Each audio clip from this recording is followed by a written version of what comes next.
CRZ Nation, Tank Nation, and everyone in between. Holy cow, I can't believe I'm gonna do this video, but I gotta do this video because the ridiculousnesses have gotten out of control, right? I mean, man.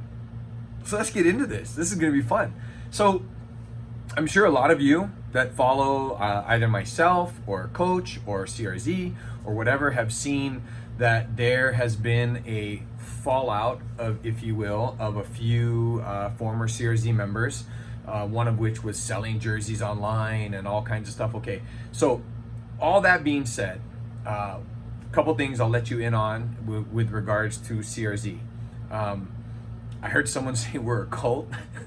Okay. If we're a cult, we're the worst cult on the planet. Let me just tell you right now. But okay, so we're a cult. If cult means you hang out with people that think the same thing that you do, you have a bunch of people that want to have a healthy lifestyle, you have a bunch of people of all age brackets, sizes, shapes, male, female, all of that, guilty as charged. We have that too. If you wanna be in a group that doesn't care about podiums, that cares about having fun, that's us. That's the kind of cult we're in. If you want to be in a group where everyone is welcome, whether you are brand new on a bicycle or even a competitive athlete or somewhere in between, you've got a place. You got a place. If you want to be someplace where the bike you ride doesn't matter, the job you have doesn't matter, the amount of money in your wallet doesn't matter, yes, CRZ is that kind of cult. If you want to be someplace where you don't have to deal with the toxic stuff that comes from competitive cycling, which is not just here in the Philippines, it's really all over the world. I saw it when I used to live in Colorado. It's, cycling can be very cliquish, right? Where it's like, everyone wants to be with these guys or those guys or whatever, and it can get very territorial and stuff like that. Well, that's just not who we are. We're not. We're just a group of people that thinks the way we think about stuff. And yes, we have a coach. His name is Leanne Cruz. Now, I'm not going to go into all the things that Leanne Cruz has done and all that stuff because it's out there. You can go find it and look it up on your own, and more power to you. I'm not going to go into the full background of his education at the University of Philippines, but I'm sure if someone wanted to, they could look that stuff up as well. But I will say this. From when I came to CRZ, and I'm not alone when I say this, but from when I came to CRZ, my life has dramatically changed for the good. I would be the first one to say if I thought there was something bad. I would be the first one to say, on my own benefit, not just out loud, but I'm saying the first one to say for me, if I thought there was something that was not good for Tommy, I would be that guy, because I have no problem standing up and making my voice heard, as I'm sure many of you have figured out. So this notion that we're all being fooled, or we all have the veil over our eyes and we can't see what the mystical Coach Leanne Cruz is doing, is so crazy funny that it almost just makes us laugh, because when you're sitting here as a CRZ member and you read some of the stuff that's been posted online, or like some of these clowns on TikTok are talking about, it just makes us laugh, because if you knew, you would laugh too. It's just funny. Now, everyone always wants to make the comparison that if the pros don't do it, it doesn't count, or if you don't have a certification, it doesn't count. Okay, so let me just address those two things right now, right here. To my knowledge, and I'll just be completely honest, and Coach can correct me if I'm wrong, but I don't know that there's any pros that have gone through the CRZ program.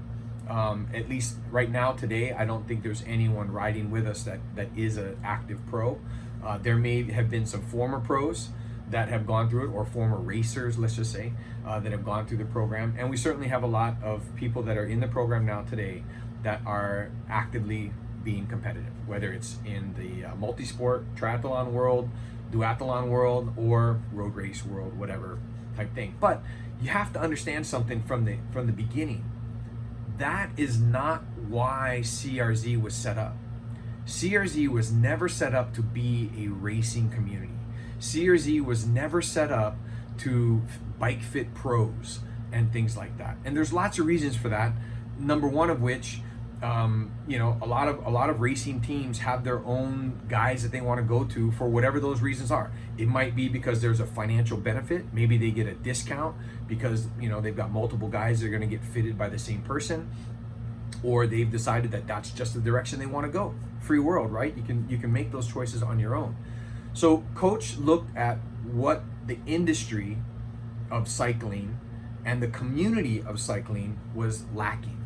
And what he wanted to create, and what he's done with Cruise Control Multisport, is create a place where you can come in as a brand new person, okay, that maybe has never ridden a bike before or hasn't ridden a bike in a very, very long time. And you can come into this community and you can hone your skills, you can develop those skills, you can elevate yourself. Now, in the process of doing that, you may find out that there's something really cool about getting a hold of your nutrition. Now, can you lose weight in different ways than just CRZ? Of course you can. Yes, 1,000 times over. You can do whatever you want to lose weight, obviously. Now, we just happen to subscribe to what Coach has put forth for us, and the best part about it is it's not based on supplements. It's not based on something you gotta buy, take a pill or whatever. It's actually just based on really smart, healthy principles, which if you were looking to figure it out all on your own, you certainly could. Now, is there a value to someone figuring it out for you and sharing a process with you that you then apply and it works? Yeah, of course. It's just like when you sign up for biomechanic tuning. Okay, so now this is the other big controversial thing, right? So biomechanic tuning, is it bike fitting? No. Is there bike fitting involved in biomechanic tuning? Yes. However, let's address the 1,000-pound gorilla in the room. The average bike that you would buy in just about any store in the Philippines is based on Western geometry, Western people geometry, because the majority of all bicycles are sold in North America and Europe. Fact. Okay. For this type of riding, let's say road riding and even on mountain bikes, things like that. Now, the other markets are certainly growing. I think we can all agree that COVID helped out a lot to create a renaissance for cycling, which I think is just fantastic. And of course, I'm a part of that renaissance. I got back into cycling during COVID-19 and all that. So like so many of you guys. So this idea that you can go into a bike shop, and unfortunately, a lot of times, not every time, but a lot of times, you're going to talk to someone that maybe doesn't know a lot about body geometry or how it would work or not work for instance, the Asian anatomy on average and things like that. And so you end up getting asked a very simple question: how tall are you? So let's say I'm 5'10", and I am 5'10". If I went into most bike shops, they would put me, in all likelihood, a 54 or 56 cm frame. Now, I can tell you firsthand, that's not a good fit for me. It would have me too extended, too long, and all those kind of things. And so it would be uncomfortable, and especially on longer rides and things like that. And guess what? I had that bike. I had a Ridley. I bought it during COVID-19, and it was a 54. And when I went to see Coach, that's the video you see that 2.1 million of you have viewed. Thank you. And that's the bike that I was on. Now, at that time, I couldn't afford to buy a new bike. So I only had one choice, and that was to compromise with what I could change on my bike to get me a little bit more fitted, a little bit more comfortable at that time. Okay, so that's one thing, right? So, and of course, all of our haters, bashers, naysayers, people that are saying this is snake oil, like, oh, you can't just change the stem and the seed and call it good. Of course you can. Nobody said those are the only things that happen. But of course, you're trying to make a judgment based on a segment of video that you've seen And that's not fair to the process any more than it would be fair to anyone else's process that's going through all of this. And so we know that, we understand that, and that's why we don't necessarily see it that way. The other side of it is there is a process and a technique that we learn and then develop as a skill over time that Coach shares with us. And you've heard him in the video talk about what we do and everything else, and that is something that does make it a little bit more unique. But that's understanding how bodies work, the anatomy of the human being, and what muscles are more helpful in certain situations. And it's also applying a principle that is more broad in terms of who can benefit from that. So let's just go out on a limb and speculate that when you're younger, there are certain things you can do more of than you can later in life when you're older. Now, I'm 50. I've had a few surgeries in my life. I've had several injuries in my life because of sports that I've played, things that I've done professionally and all that kind of stuff. And so there's certain things that I can't do for a long period of time anymore. It's just a matter of getting old. There were things that I couldn't do before when I was 36 kilos heavier than I am right now. So I'm really, really happy about that. It's given me a part of my life back that I thought was kind of gone forever. So when I listen to people get very critical about, oh, well, you didn't use a computer and you didn't use any body scanning and you didn't have any special tools and all that other stuff. Okay. Yeah. That happens all the time. All the time. There's times, I use this analogy, right? I think we've all probably heard this said before. You got something going on with your plumbing, right? You call a plumber. He comes over and within 15 minutes he's got the problem fixed, but he hands you a really big bill. And you're upset because he was only there for 15 minutes and the problem's fixed. And you think that he's charging you too much. He's not charging you for the 15 minutes he was there. He's charging you for the lifetime he dedicated to his profession to know how to fix your problem in just 15 minutes. That's a major, major difference. So you have to consider that while Coach Leanne Cruz's methods and techniques are not for everyone, fair enough, they are something that he's developed over a lifetime dedicated to the multi-sport community, the racing community, and everything else. And these techniques are not unique in a sense that no one else does them. A lot of other people do them.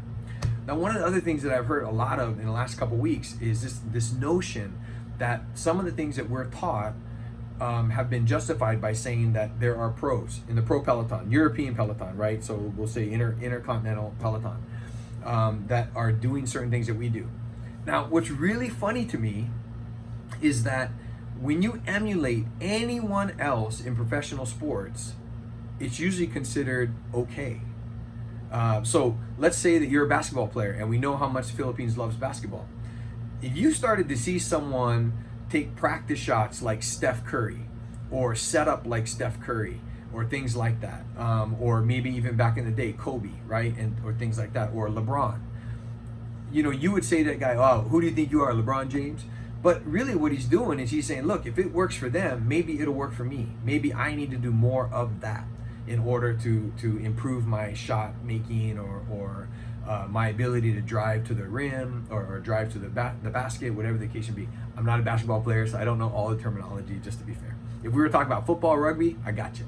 But so that's one example. I'll give you another example. It is very common in the world of golf to emulate your favorite golfer or to look like your favorite golfer, all the way down to the clothing line, right? Now, that serves those companies. I'm not going to mention any names because that's not important, but it definitely serves those companies. And in that industry, there are new things that come out every single year that supposedly make you better. Okay, we see the same thing in the cycling industry. Year in and year out, the next new frame that's this much lighter, this much faster, that's going to make you a better rider. I got a news flash for you. Becoming a better rider does not start with just a bicycle. It does not start with a Dura Ace group set. No, it starts with you. One of the things that is very, very important to CRZ is that we focus on the person more than anything else. Coach knows the value of improving the individual over the equipment every day of the week. When I started with the Ridley, it was a used bike. It was already, I think, 6 or 7 years old at that point. I had the old Dura Ace, I think the 7000 series or something like that. So it looked kind of classical actually. But by no means was it a top of the line bike.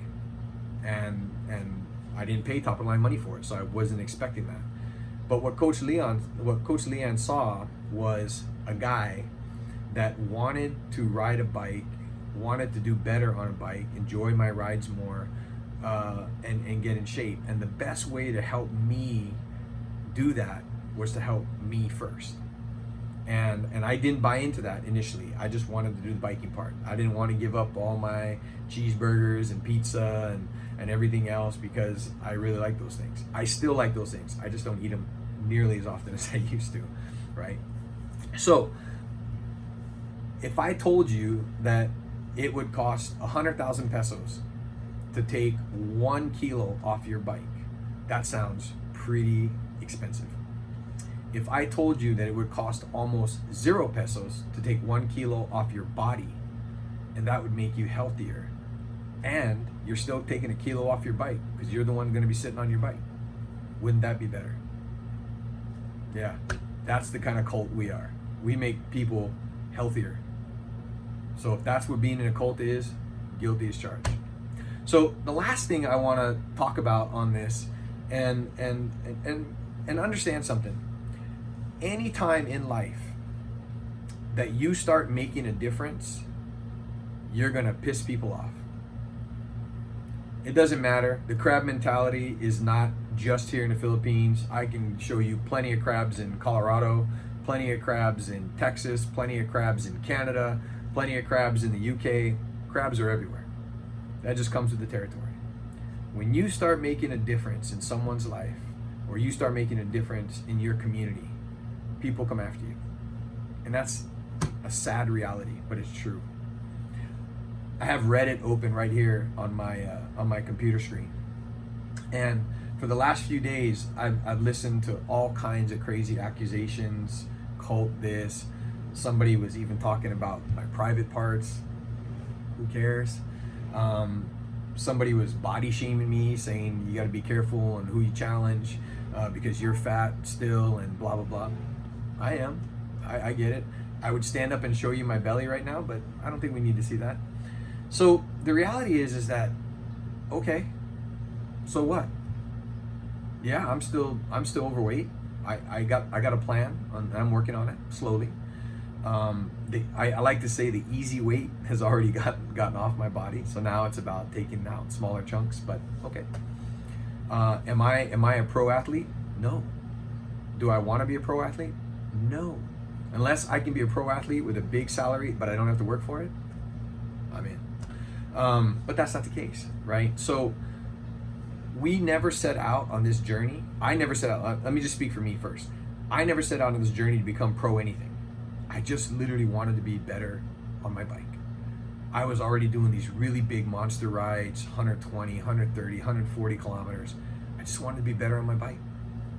And one of the things that was introduced to me was, how about we make a better version of you, Tom? Healthier Tom, lighter Tom, happier Tom. And at the same time, we're gonna work on making you whatever kind of cyclist you wanna be. I literally share CRZ with people that have never ridden a bike before.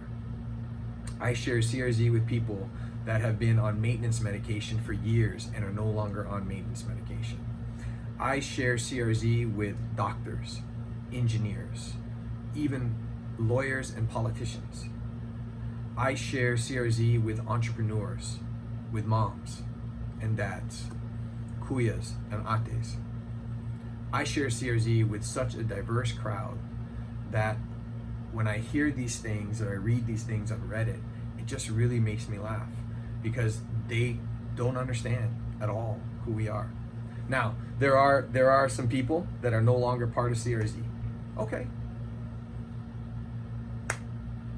I think we've all had people fall out of our lives for one reason or another, right? Could be family, could be friends, could have been your long-term classmate or whatever. But life happens. People decide they want to do something different and they move on. I wish them all the best. I hope they're able to do just that. Because I remember when they were in CRZ, I remember how they used to sing the praises for Coach Leanne Cruz and what he gave them in their lives. I remember how fast they were going when they started and how fast they got as they stayed. I remember how much we laughed and enjoyed our community together. I miss those days because at the end of the day, they were all good people. Nothing wrong with them at all. They just had different mindsets about what they wanted CRZ to be, or maybe what they had hoped Coach could do for them. I'm not sure. I don't know if they are either. But the reality is that CRZ is open. We've always said that. My hashtag used to be all are welcome. All are welcome. There's no locks on the doors. You can leave anytime you want. You can get out there into the world and do your thing. You can go to other coaches. You can go to other bike fitters. You can do whatever it is that you want to do. But that doesn't make CRZ wrong. It doesn't make what we do wrong.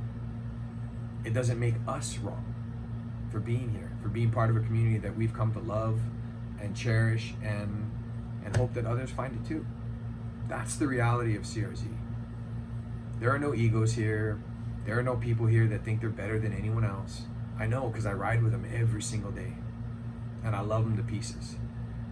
Being a foreigner in the Philippines, one of the things that you learn very quickly is how important it is to have a great community around you. And I'm surrounded by amazing people that I cherish, that have been so good and so kind and so compassionate and generous. And I'm grateful for all of that. And I'll even say this about some of the people that have left that maybe don't have such good things to say. They were some of my first CRZ community and family. And they shared all of those things with me too. So I don't wish them any harm. I don't have any ill feelings towards them. I hope that no matter what they're doing, they're happy. That's ultimately what we should all want for one another. That wherever you are, whatever you're doing, you're happy and you're content and you enjoy it for what it is. And if we happen to cross each other on the field of competition, we do it with respect and admiration, because so many people never compete. They just watch from the sidelines, and that's okay too. So that's it. That's all I got. I could say a bunch of other things, but I don't know that it's going to make much of a difference. I love this group that I'm with. I don't think anyone is going to be surprised when they hear that. But you know what? It's a good group. We learn a lot of good things. And there is improvement across the board on everyone and anyone that's come to this group. No question about it. We're a great community. And I hope that some of this stuff kind of dies down, because I think it detracts from what's really important. And I think so many people have gotten healthier and gotten a new hold on their life, not just in CRZ, but in general. And I think a lot of that had to do with COVID. Maybe we all needed some big reset in life to realize that we needed to be healthier, we needed to be stronger, we needed to be better. And if that's the case, well, then there was a reason that the world had to suffer through 2 years of COVID. But I can assure you that for me personally, I'm definitely in a better place than I ever was. I'm healthier than I've ever been. And I'm having more fun on my bike than I could have ever imagined. And really, the honest to God best part is I've been blessed with so many fans and new friends and things like that, yeah, it's all got to be for a reason. So hopefully, if you're watching this and I haven't met you yet, give me a shout out, yell, tell me to pull over. I'll see you on the road. And for those of you that we get to see at the events and everything, don't be shy, come up, we'll take pics, all that kind of good stuff, and have some fun. And I just want to say thank you so much to everyone that has sent me messages about CRZ and given their support and things like that. It means the world to me. I share those things with Coach and with a lot of our other members, so I appreciate that very much. And yeah, we'll see you on the road. Tank approved.